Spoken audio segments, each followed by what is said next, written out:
there were lots of writers which were particularly obscure. Like, of course, we have the odd Wealth of Nations, the odd Malcolm Gladwell. But could you talk of one such writer which was a true discovery? Because, there's a lot of times. Yes. This, some of the great books are so well known. Yes. That we keep talking about them before we even read them. Yes. But then there are all these books which we discover purely by reading because they are so unknown. So if you could talk of one such book, please. Of course. I'm very happy to. It's a good question. By the way, have any of you ever thought that India is the most multilingual literary culture in the world? You must be knowing this, isn't it? And the great thing about that, being an Indian writer and a reader, is that if you're in America or in England, some professors of mine at university, for instance, when I was in Cambridge, you felt that they knew all of the literature. You could never beat them. You could never make a quote which they didn't recognize. They were always, they're masters of the field. It's not possible for any Indian to do that for our country. At the most, you can know, my mother and grandfather knew a lot of Sanskrit literature. Mine is much weaker. But I know literatures of some other languages a bit better. But no one can have a grasp of the entire field, top to bottom, Kashmir to Kanyakumari and Kolkata to Kutch. And therefore, being an Indian reader means that you're always making some new discovery every week of the year. Especially because with translation, I'm guessing that most of you are English readers in the main. With translation, so many new Indian books are coming in from the past of India. In effect, there are new books in English today. And I was very happy that, I began working in literature at a time when this wave was starting in India, of very, very good translations arriving in the market from the last 15, 20 years. And being a book reviewer was, like someone handing you the key to a castle full of gold and saying, just take whatever you like. It's all yours. And of these, there's one particular writer, there can be so many. What I also wanted to do in this book was to mix the known and the unknown. So, if you like a certain writer, chances are that you will find an essay about them here. But at least 30 or 35 about writers that I hope you will have never heard of. If you have, then please come to me. I'll give you a book for free. I'll be very impressed with you. Of this, I'm from Orissa, and obviously I have a certain bias towards writers of my own state, as everybody should. Home should have some extra special meaning. Of that, I would recommend to you, all of you should buy and read, especially because in India, as middle-class Indians, we are very oblivious of the tribal question, or we think about it in very stereotypical ways. After reading this book, I was also inspired to write my own book about the tribals of Orissa, which is in Clouds, that book which I just gave you. But Gopinath Mohanty, maybe this is not a name for all of you, but you can easily find this book on Flipkart, Amazon. Poraja, it's called. It's the name of an Indian tribe. P-A-R-A-J-A, Poraja. And it's a kind of half anthropological, half narrative look at 2 or 3 people whose land, trying to fight for their land against a moneylender. And when you finish reading this book, you'll be totally converted, not to the justice or human rights side of the book, but to the Poraja way of understanding the life and the world.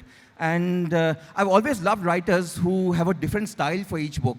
I don't believe in having a style, a common, a secure style that, if you write novels, every novel should be different. And in Gopinath Mohanty's work, there's a certain beauty and intensity that I think is equaled by very few writers around the world. If he was, in another frame, in another kind of literary dispensation, he would be as famous as Gabriel Garcia Marquez or Joseph Roth or Philip Roth. So I'm only going to read one paragraph.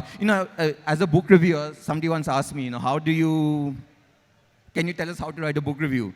There's hundreds of ways of doing it, but I guess the main problem, as with anything, is getting started. And sometimes I think it's nice to start with a question. The book review is actually an answer, but why can't you ask a question to begin your answer? And I've also, as a novelist, you also you place a lot of pressure on opening paragraphs. If they are well written, then the reader kind of hangs on and stays for the entire journey. It's like that conductor on a bus who keeps saying it's going in 5 minutes, going in 5 minutes, something like that. And so I'm going to give you a little taste of Gopinath Mohanty. My notes on Gopinath Mohanty, 3 or 4 sentences, the opening paragraph. Um, Is there another Indian novelist whose books contain not just so many beautiful sentences, but so many different kinds of beautiful sentences as those of Gopinath Mohanty? No Indian novelist is as consistently and meaningfully melodious as him, and with no one else's material does the reader feel such a strong sense, which is very hard to achieve in prose, of the concentration and economy of music. Most thrillingly, when one reads Gopinath Mohanty's great novels of tribal life in Orissa, one realizes that the notes he summons derive not just from his own feeling, cherishing sensibility, but from his material, the pleasures and dangers of the forest, the proximity and capriciousness of the gods, and the elemental beat and spark of the life force in all creation. Thanks. So there's one, but there's many, many more writers who I think you will not have heard. And I think, this is the responsibility of you and me today as young Indian readers to make our own canon. We've got many canons from studying English or from what is passed down to us. This is the time for personal canon formation based on what we know and what we want. And that way, Indian literature is so, so rich. So, your canon could have 100 books completely different from mine. But in sharing stories of our canons, we end up, making a cumulative library. That would be lovely to see. What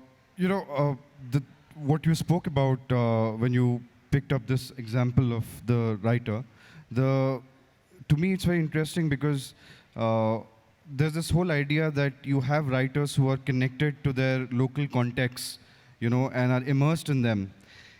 And there is, if you like, the process of them becoming literature is actually not complete without reviewers like you, because then they really get read, in the process of translation and reviewing, right? So I would actually go so far as to say that in that sense, reviewing is essential to the very act of literature, because, it acquires its identity through that process. It becomes that book, So if you could.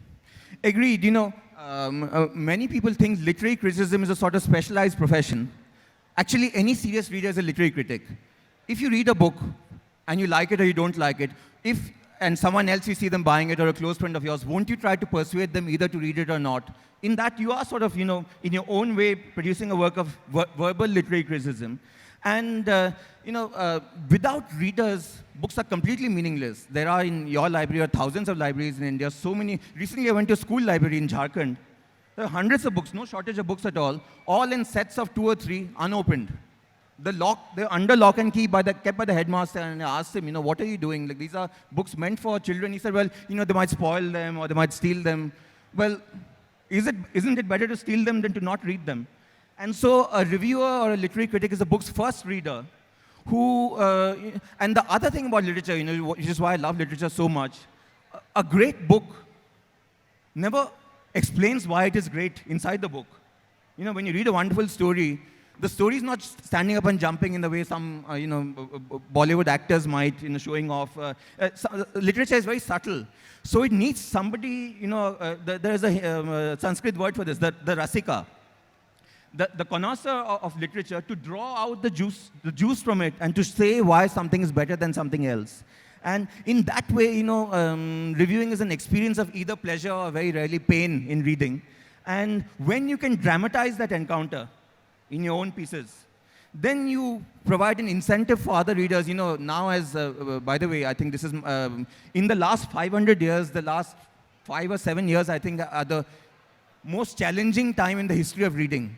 Now you always have, as a middle class reader, the option to turn on OTT and Netflix and just let content stream. It's like a river streaming past you of story. You just have to look at it. If you don't, you can WhatsApp on your phone. It doesn't. That attention required of reading is really fading away, and so it's all the more essential that some readers explain why reading can be so wonderful. Because in the end, I'm sure some of you are facing attention and distraction issues, and some of you must have read this book by Cal Newport, Deep Work, I think it's called. In the end, there's nothing so conducive to happiness in life as the process of paying attention to something you're interested in. Nothing more. And if that can be linked to literature, in a way, for me, the most secure source of happiness and consolation in my life, the last 20, 24 years, all the time I've been an adult, is that no matter what, I know I can get away in the dark of the night to a single book, and everything else fades away about the world. And whether you're reviewing or writing, whatever it is, it's the most beautiful of encounters. You can meet somebody from 800 or 900 years ago in literature. Their voice sounds in your ear, and actually you bring them alive again by reading, because there's a dead writer. Good writers never die, because their books are immortal, and they're stuck in these pages. And when those words begin to float in your consciousness, the whole of the past is raked up again. So, that brings me to when you talk about reading and the world around you fading away, can't help but reminded of a certain Borgesian spirit to that, because I mean, can we take it even further? Can we read so much that we start writing the books that we read or we want to read? And can you build entire worlds, so to speak, purely not just by going to some archive, or not just by traveling, or not drawing from experience, yes, but creating books just out of the books that you've read. Yes. So that is an possibility. Like one of the things that I wondered, and in a fantastic sense, is that all these books that you described, in the book, many of them, the reviews sounded much better, I must say, including the review of Dr. Tharoor's book, than the books themselves. So I wonder if if those books which you have reviewed actually exist. So yeah. Yes. By the way, before I continue, I'm picking up a lot of ambient noise from the hall. I mean, if you're so excited by what I'm saying and you're talking about that, then you have the license to go ahead. But if not, then I will request your attention for a little while. In the end, reading is about paying attention. You cannot talk and read at the same time. So maybe another 20 minutes, and then whatever. I'll be on my bike again to wherever next, yeah? So this is a very big question for any serious reader to answer, and actually I've tried to answer that in the introduction to my book as well. Can you become a writer only by the reading of books? You can, but I think you would not be much of a writer, because in the end, I think literature is half made up of literature and half made up of life. I mean, when I say half, I don't mean an exact 50%, but there's a dialogue between the two. So by reading, you can develop the technical side of your work, how to compose a story, how to create characters, how to make a narrative move. But in the end, you have to have some special obsession of yours that you add to that mix. And in that way, I think one feels pity for all sorts of people in this world, but I think that there's a special kind of pity to feel for those who read books as an escape from life and actually never return to life. Every one of us knows somebody like that, We actually fear people a little bit, so books are very safe in that way. You can vicariously meet thousands of people in your own living room, and there's something very exciting about that. But if it means that you cannot then use that knowledge to go out and engage with people themselves, I think something is missing in that entire contract of literature. If literature is about human beings, then surely it should make us return to the human world with a greater sense of awareness about what we can do. And in that way, I'm just going to read a single paragraph where I've talked about this in my, what does literature do for you for living? I can't easily find it now. Just give me a second. Anyway, I'll come to it later. But yes, so you can, even in reviewing books, by the way, reviewing books was the greatest education I ever had, because, I'm a firm believer in that sort of education, which is half composed of chance. And there's nothing more chancy in life as being a weekly book reviewer. I've written in this memoir at the start, in Bombay, I used to go to the Mint. I was the weekly book reviewer of Mint Lounge for 4 years. About 200 pieces I wrote for them, 2007 to 11. And every Friday, I would travel to the office in Dadar. And the new books would have come from different publishers at the time. So I'd sit down with the person running the pages, and we'd select something to review. And everything else that I thought I want to read, I'd pick up in my shoulder bag like this and take home. That's one of the perks of a book reviewing job. You should also, if you try it, it's a great way of getting free books. And but you can't control what comes in. One day it's a biography, some days, another day it's a novel. I still firmly believe that when a writer writes a book seriously, they give you the best of themselves. So week by week, if you're reading books, you're reading the best that a different person has to offer every week. And in that way, it's a tremendous education. And in fact, since I have the stage and this pulpit to preach for a little while, I would like to, whenever I talk about literature at universities these days, based on my experiences, I feel, you're all young Indians today, I don't think it is possible to become a fully realized Indian living in the first century of Indian democracy, at our time in history, in the 21st century, with all that we need to know about the world, without reading a book a week for at least 10 years. Can you set yourself that challenge, or does it seem too difficult? It shouldn't be. A book a week is just like an hour, hour and a half a day. And then don't read with the program. There's so much in the way of history, biography, politics, religion. Just go to Blossoms and buy enough for the next month or two, and then keep topping up as you go along. And start at 20 and finish at 30. You won't recognize yourself. It's my guarantee to you. But you must keep it up. There's something like reading for a course, but the best reading is done without that sense of pressure, purely out of the own call of your spirit. And that way, we have such a great nation and such a great history to contemplate. So without that, and you will also find it very centering in your life. It's very difficult, even for me these days, not to reflexively pick up my mobile phone and check my Instagram likes or my WhatsApp messages or whatever. There has to be a time in your day when I'm writing, I don't look at my phone, I don't look at newspapers, I even turn off the internet till lunchtime. And I find myself in an incredible world of solitude and beauty for the first half of the day, when I can manage it. And actually, the more we get distracted and the more digital life picks up, the more necessary it is to find a counterbalancing force in your own life that comes from your own, no one's going to do it for you. Everybody wants you to keep looking at ads, keep looking at things, keep on clicking stuff, and the internet is full of clickbait. What can you do to reclaim your power as a reader? Read what you want to read, and don't read anything else. If not all day long, at least for that 1 hour or 2 hours of the day. And you will find that power coming back to you, which you've slowly lost, or you never even realize you've lost. Bring it back to yourself and carry on. Yeah, I think I would just like to pick that thread up. When you say, reclaim ourselves, not just from the kind of stuff we are bombarded by, which requires short attention spans, but by the way, reality itself bombards us through 24-hour news channels, etc. Because, I want to come back to a very interesting point. What I was trying to say, not so much about, the idea of literature coming out of literature.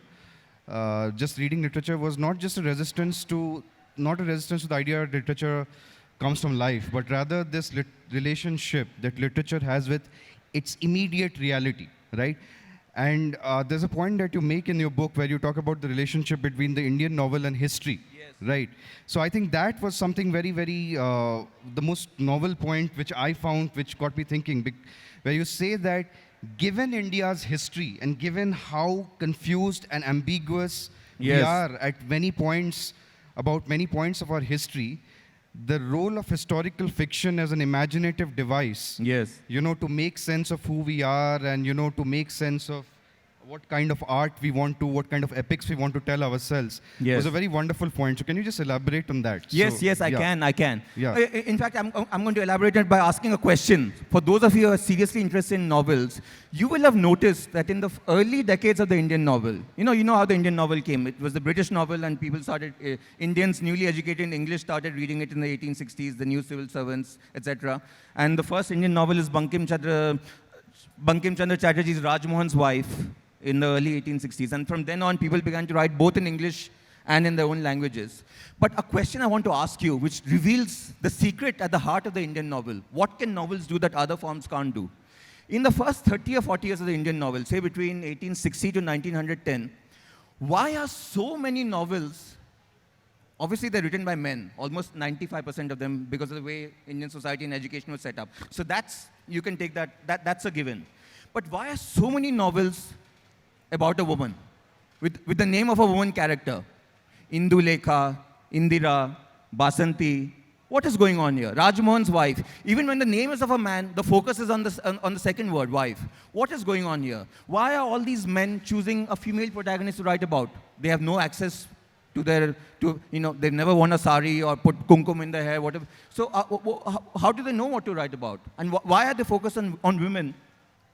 And the answer is, or my answer is, you could have a different answer, and that would be a good debate to have, that the novel is very good at producing the outsider's gaze or the gaze of the person who's marginalized in society.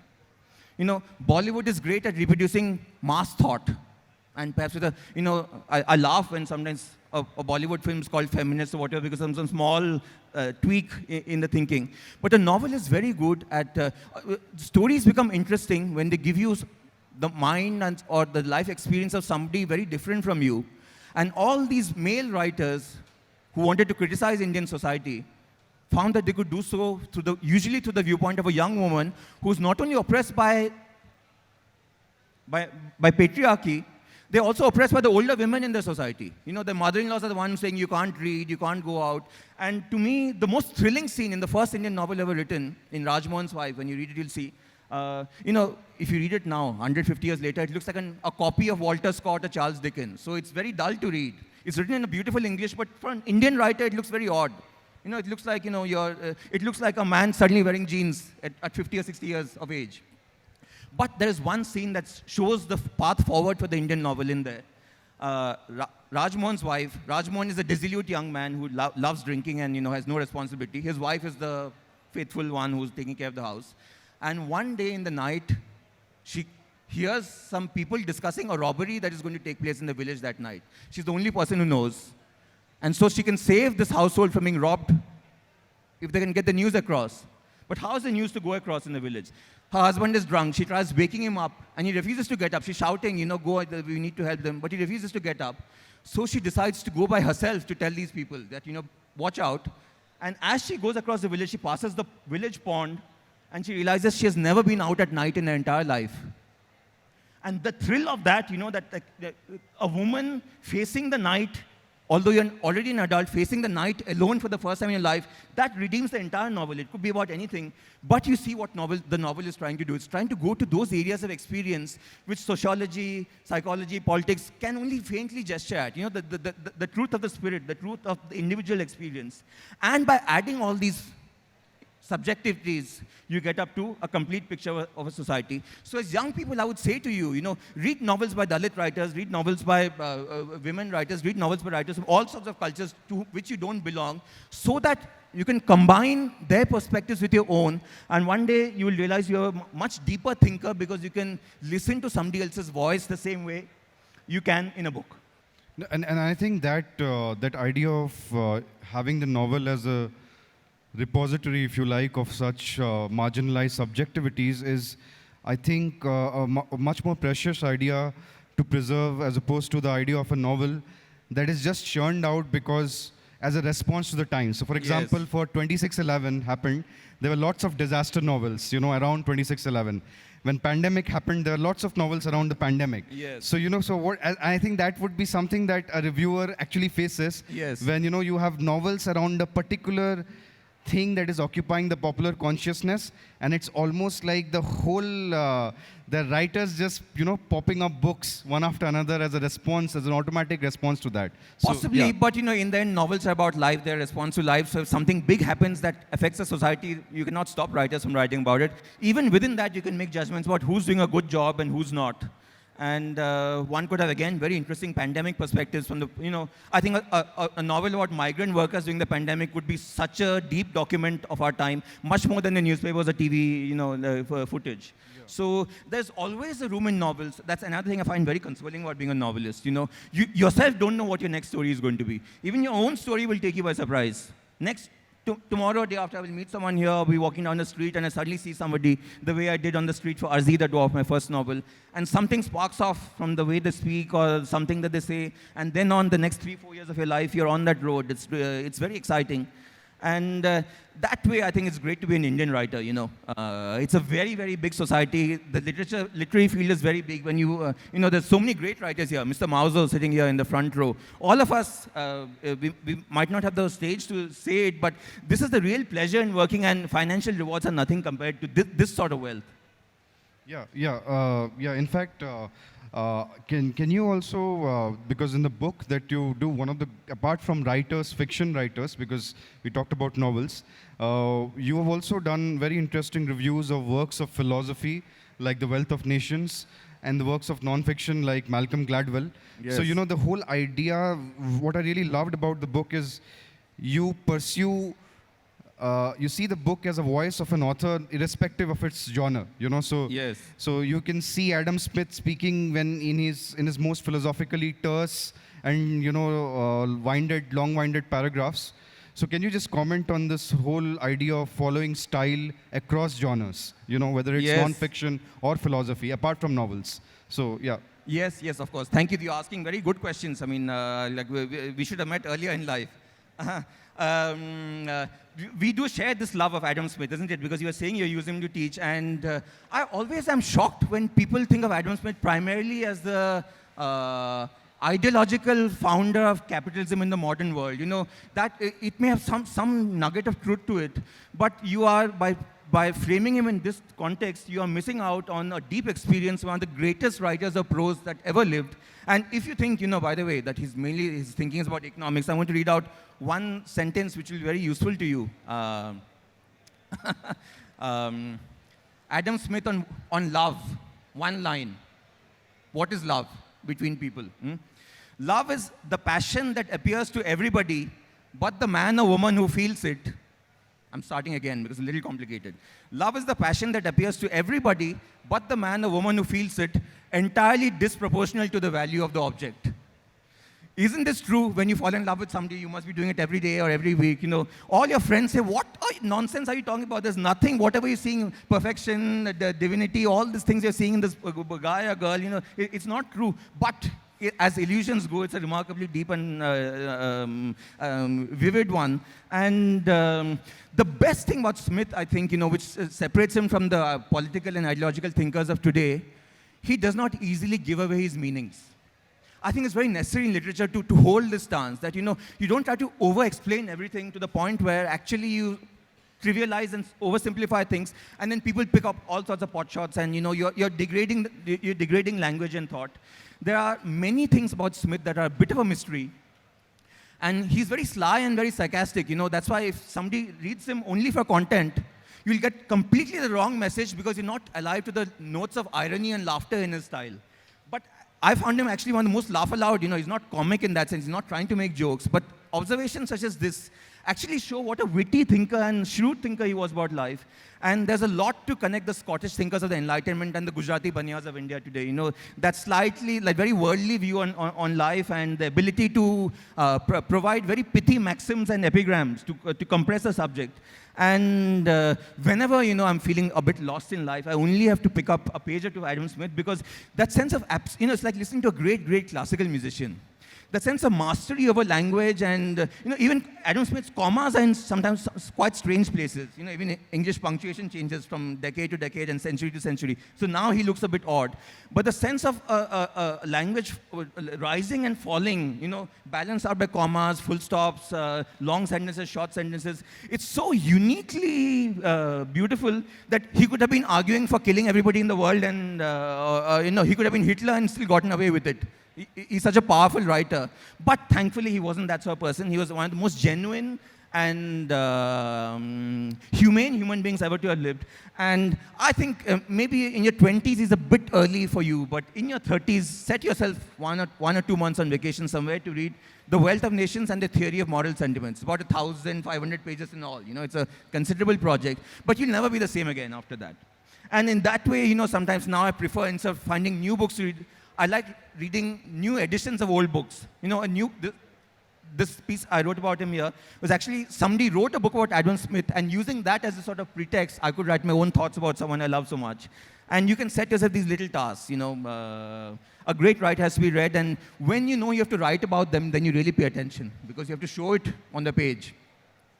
So sometimes when I look at old books of mine, not the ones that I've written, the ones I've read, I like to see all these tiny notes scrawled at the back. I hate books which don't have 2 or 3 blank pages at the back, because they're leaving no room for the reader to write up their own thoughts. So when I look at those pages, the things that are sentences that are copied out from the book, I kind of think this was my real education in literature. By the way, for those of you some of you may be wanting to become writers here, there's no better exercise in becoming a writer than to copy out the sentences of great writers. You'll say, what is the meaning of this advice? It's somebody else's thought. What's to be gained by us copying it out? We don't want to become copies of the writers. We want to be our own writer. However, because we are so used to reading and we read very fast, the eye moves very fast on the page. Sometimes you can read a sentence, but if I ask you to please write it down now, after 5 or 6 words, you'll struggle, isn't it? And when you copy it out, because the hand moves much more slowly, you will begin to see secrets in the sentence that you didn't see when you were reading it. You thought the comma was after the 8th word, it's actually after the 6th word. You thought some words came in a certain order, actually the order is a bit different. And you realize, it's like that deep experience of a sentence. In the end, prose is about sentences. That's the basic unit of prose writing. You can compose books, whatever, but you are judged on the basis of your ability to string sentences together in very coherent shapes and patterns. So, to master, and English or any language here, but English in particular, there's so many different kinds of sentences that without some awareness of the possibilities in front of you, you will end up becoming a somewhat stereotypical writer. Always starting, every sentence looks the same length, the same starting, the same syntactical structure. Variation is beautiful in life. When you meet somebody at a dinner party, they seem very interesting because every thought seems new. You've never met them before and you have the freshest experience of themselves. So when you can copy out sentences day after day for a few years into a notebook, I always keep my own notebook with me everywhere. And when I'm bored, I copy out sentences, whatever I'm reading. Without even wanting, you give yourself a training to write, to become a writer. A lot of literary training is not about deliberate effort. It's just about finding those 5 or 10. It's very suitable for a busy life. Because when sometimes I have meetings with people and they're 10 or 15 minutes late, in India, much longer than that sometimes, 1 hour, 2 hours late, and they come apologizing profusely. I mean, if I don't have another engagement, I actually thank them. You've given me an hour of peace and freedom sitting in the lounge or a cafe coffee day somewhere. You can write in your notebook and copy out sentences. Yeah, and that reminds me actually, I don't know if they watched this wonderful film called Finding Forrester. If we have Sean Connery who stars in it. And that's actually about this scenario where you have this young writer who is in school, yes, and he's struggling to find his voice, and Sean Connery just lends him that you just take my book and you start typing the first few words of my book, and then you carry forward. So yes, what happens is, ultimately, because Sean Connery in that is a reclusive figure, he falls in trouble, and at the end, it is revealed that that he just lent a few words to him, yes, to get his own voice kicking in, so that then then he could take over. So so that's it's a wonderful thought. The most difficult thing in literature is getting started. For those of you who write poems, especially when you have the first line of a poem, especially when you're young and your language flows very vividly in your mind, it's not the words actually that create the and this insight, by the way, is so core to the meaning of literature. T.S. Eliot, I'm reluctant to quote all the great English literary critics because they're already overquoted anyway. There are many other kinds of literary criticism. But T.S. Eliot said, a poem is something, it's a good poem when the sound of the poem is as crucial to its meaning as the sense of the poem. There's something about the melody of the poem that shows you. You can link that insight to that story at the beginning of the Ramayana. Valmiki is going in the forest, and suddenly he sees these 2 sarus cranes, mates who are sitting on a tree. And they're singing, and then suddenly a hunter's arrow kills one of them, and it falls to the floor in front of him. And that feeling that he feels, that instant feeling of grief, is the meter, shlok, which then he composes the Ramayana in. What would you say about this thought as a piece of literary criticism, not as literature? That sound, or every emotion has a certain sound or a certain meter, and when you have that, the meter carries you along like a river. You don't need to think thoughts. The meter produces the words and the thoughts for you. And so in the same way in prose, it's a little bit harder because, if you can get started in a 200-page novel by somebody like Sean Connery's opening, but after page 5 or 10, you still have to get started again with something else. But again, I think I was having a chat with Benu last night, and I was saying, there's something very self-sufficient about literature. You get started on any project, your mind works overtime, your subconscious works overtime, and the next day when you sit at your desk, after a few days, you find that you have something more to say. You can't see the end of the road, but you know enough to go down just for the day's work.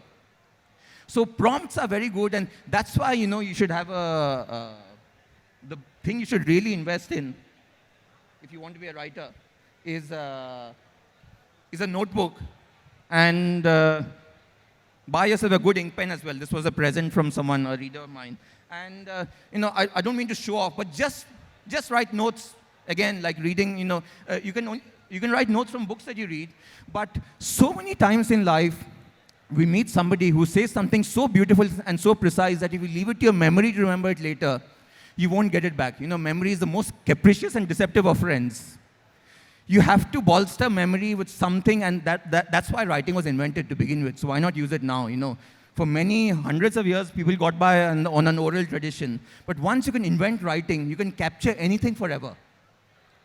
If I want today, I can go back to my house in Bhubaneswar and remember who I was when I was 28 years old, 15 years back, because I can find a page I wrote that day about what I was going through, my language, everything was different. So in that sense, you can give yourself your own prompts.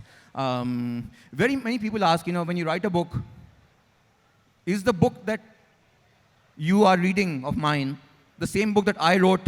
Did I just write it straight out? And the answer, sadly, is absolutely not. There are many bridges between life and literature. And to me, a blank notebook is a very good bridge. You teach yourself how to write by making little notes, and then you begin to see, I can arrange this thought in that way, I can push this there. You have a little rough draft to work from.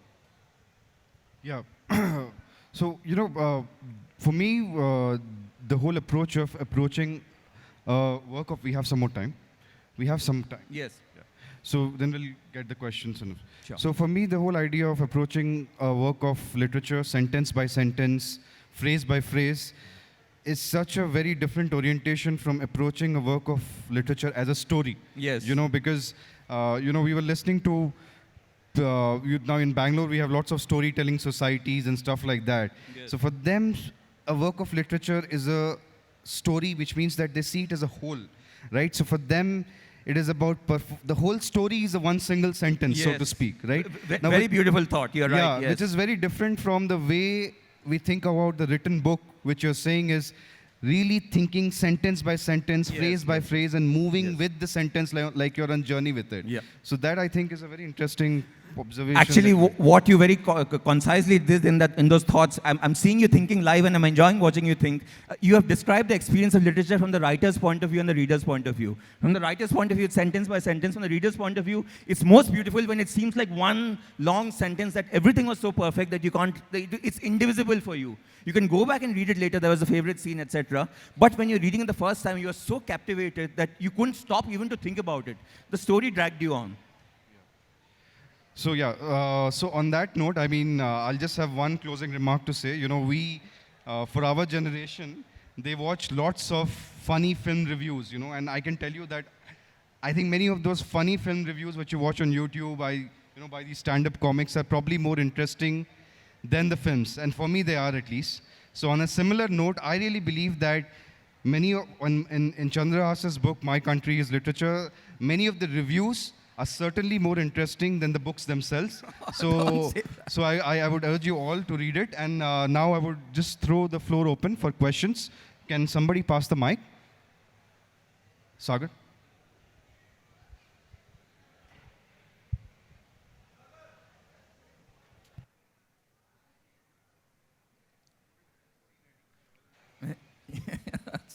Of course. Hello to all the speakers. Sir, I am from Calcutta. As I remember when I was in school... Can you just speak up a little bit? Sir, as I remember when I was in school, in the evening I used to see my dad reading books of Sharadindu Bandhopadhyay and Bankim Chandra Chattopadhyay. You're born in the right family. So, sir, nowadays I see the same aged people going for movies. So my question is, sir, what are the challenges that a writer face in today's generation to reach the audience which is more attracted to movies than books? Well, you've answered your own question, haven't you, with this little description that you supplied.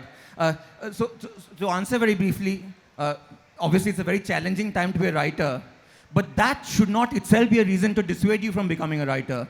And in that sense, I'm against the idea of the tyranny of the audience. I have many writer friends who are best-selling writers, but they are very upset because somebody sells even more than them, etc., etc. So you can go on ad infinitum in that direction. If you want to tell a story and you can write a good book, in the end, whether you have 100 readers or 1,000 readers or 10,000 readers, it doesn't really matter because the book has a sanctity and an integrity by itself. A well-written story is always alive, and it is not validated by thousands of readers signing it or movie being made out of it. These are all very recent things. So imagine Herman Melville, Moby Dick. He died, and his book had never even sold 100 copies, one of the greatest classics in the history of English prose. So there's so many things, once you've written your book, it's all a matter of chance at some level, in the end, if you love literature, do not be unfaithful with Netflix, etc., etc. Because you can give them their time or whatever, but stay true to your mission.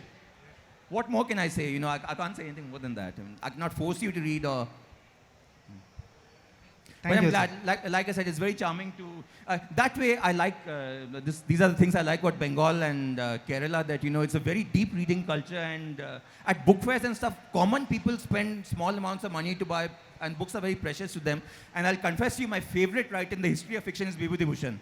And not only is there an essay about him in this book, I got a friend of mine to make a very beautiful portrait of him. He's an artist, and he gifted me that portrait, which is above my desk. So to me, there is no more beautiful writer in Indian fiction than Vibhuti Bhushan, because he knows how to erase himself and he can become any character. A man or a woman, a child or an old person. Everybody is Vibhuti Bhushan. He can go into all their hearts. Wouldn't you agree? Yes, sir. In our schools also we read about Vibhuti Bhushan. Okay. Now from reading about him, you must read him. Anybody else? Hello, I have a question. You have written several pieces. Much of my reading has been in Tamil and English. Yes. Okay. Because these are the two languages I know best. Now, I am attempting to write up my experiences and all. When you write a piece, does it work to revise it? Because I find that I can never revise the first draft. Do you revise or you stop with that? I revise hundreds of times. I'm sorry to say, disappoint you if that was not the answer that you wanted. Actually, there is nothing, maybe you need to get over that block. Why do you find you cannot revise it? You don't want to, or you find that you cannot think of a better version of your piece? The first draft itself satisfies me. Then when Okay. I write, Well, then the question to ask is, does it satisfy the reader? yeah. Because that is the other question to ask, isn't it? One doesn't write purely for oneself, unless that is your intention. Okay. I generally believe, especially as beginning writers, it helps to read your own pieces. Write it once and then read it the next week. Read it like you would a reader. You will find there are very few writers. I have many friends who are among the greatest writers in the world today. They all revise and they look forward to revising. So if you treat it like labor, there's nothing like inspiration, first draft, etc. In my view, you may be, a very natural writer. There's only one writer I know among the 400 or 500 of my friends in the world who rarely revises. That's Alexander McCall Smith. And maybe that's why he writes a book every 3 or 4 months.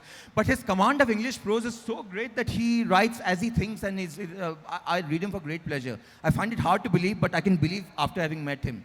Everybody else, even when I'm talking, language intrinsically has some superfluities. There's the ers, the ums, you say something in a roundabout way.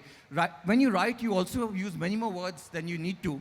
And revising is about making all the words strong, cutting out all the words that don't need to be. If you give me any piece that you've written, which is 1,000 words, I can guarantee to you I can make it 600 words and not lose any content.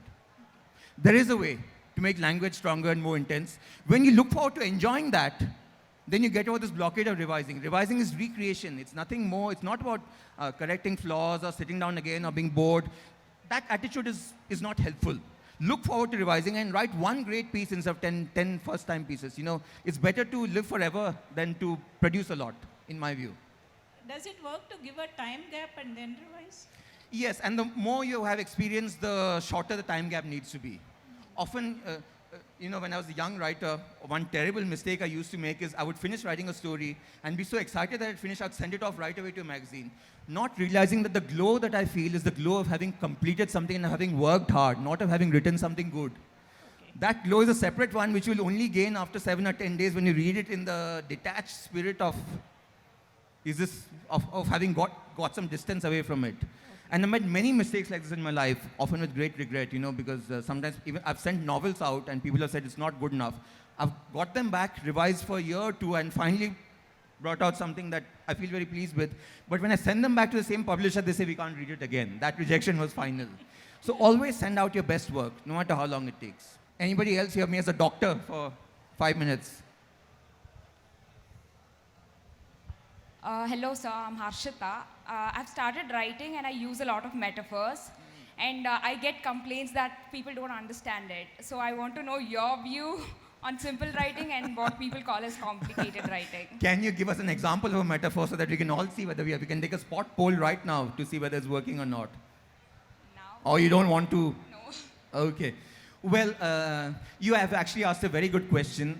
When you're a younger writer, you're very keen to show off your style and to overwrite a little bit. You don't even know that you're overwriting. And the older you grow, you find lots of people start to pare back. Their works become shorter, not longer, as their life experience grows. And you start to cut back all these little flourishes. So if you can accept criticism honestly, like I was saying with this lady I was asking this question, read your own work and sometimes you will, while reading it, see, okay, this is a little too much. English, human thought is full of metaphors,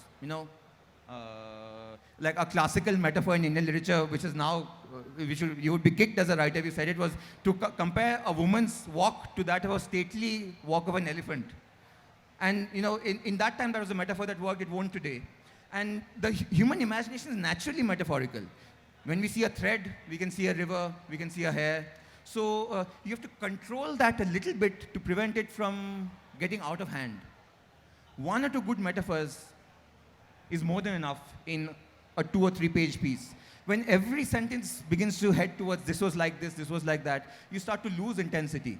But this is something you will naturally gain. If you're already writing to the level where people are saying your metaphors are too much or too excessive, I'd still say that you're serious at your work, and that is the thing that I'm happy to hear. The other things will come in time. Good morning, sir. I'm Deepika. So when I read a novel, I notice that the writer has got the perception of the characters, the various characters, right? Like Yes. what a 20-year would think in certain situation, or at the same time the 60-year-old, and Yes. from different, the different people of the society. So this is I appreciate it that they get it right. Like how can you have so many perceptions, a single writer, and still have it so right? And I always connect, okay, this is exactly how the person would have thought. So how difficult it is, and how do you do it? Actually, as part of the experience of reading should be the giving testimony to the feeling of pleasure and wonder, which is what you have just done. Without that experience, would you be drawn to reading books? Now I don't know, is there some writer you're thinking of when you say that? Some writer who means a lot to you, or novelist? Anyone? Oh, it doesn't matter, I'm putting you on the spot. But I find that my favorite writers actually start portioning them out, and I don't read all their books because I know that if they're dead, they've only written another 10, 12 books that I will have to read in my life. I only read one every 4 or 5 years because I still want that same sense of pleasure to last my entire lifetime. But the short answer to your question, which I always tell in my writing classes, these days I give a six-class writing class online about twice a year. So if you want, you can join that. It's on my Instagram feed a week before I start. The way to do that, it looks like a very difficult task. The way to do that is to meet people. To meet people and to record their thoughts day after day, and to try to go out of your comfort zone. I say to some students of mine, wherever you go in the world, ask questions, auto rickshaw drivers, restaurateurs. There's always all these encounters which you're not using the full potential of. And while doing that, we also, in doing that, you'll also be releasing the potential of Indian democracy. There's so many kinds of encounters which you're missing out on. And some things are very hard to do. As a man, I cannot go into, for instance, a McDonald's, and there might be a 21-year-old girl behind the counter. I can't begin asking about her life, etc. It'll look odd. There's some things I can't do. But everybody has a certain map of your freedoms. Expand that as much as you can. And one day you will find that you're able to read. How do I explain this? I'll explain it in terms of a loss I'm currently feeling. Recently, I got married and I moved to England. And I find I like my life there very much. I'm now a stepfather. All of it is very nice for me. But I cannot read British faces in the same way that I can Indian faces. I can't read the secret thoughts. Now when I look at people, in a train compartment, I can sort of make a guess as to what they're thinking. I can't really do that in England, so I've lost faces. And I've lost the training I've had in reading only a certain kind of Indian face as a result of living 40 years in this culture. So once you have that in your life, you can transfer that into writing. And then, so that is a long way out, but it's something you can do every day. It's not work. In the end, it's pleasure. And that's why the great novelists, when they're in the 50s and 60s, they write very, very well, because by then you have a complete experience of a society and you know how to combine characters in interesting formations. When they talk to one another, some very deep truth is revealed about society. Was that useful? Okay. So I think we'll end the session here. Okay. Thanks a lot for a very engaging session. I thought we had more than an hour's worth of questions. Lovely, very yeah. enjoyable. So feel free to if you want pictures or have your book signed, you can come there at the ring. So we can close the session now. Thank you very much again. Yeah. Well, before we end, thank you so much, both to you, Ravi, for your excellent questions. The hour just went by, but to you all, as you know, in India today, it's very easy to speak, very hard to listen. So having this position on the top, I can natter away all day long if I like, but thank you for your attention, and this was very enjoyable. Like I said, I've never seen so many people come to listen to me on a Saturday morning, so definitely a very memorable experience, and happy to come back anytime you want. Okay, thank you so much. Thank you, Chandrahas and Ravi, for that very absorbing and fascinating discussion. I'd now like to invite Dr. Sukanya Kundu, our Associate Professor and Chair Operations Management, to hand over a token of thanks to Chandrahas.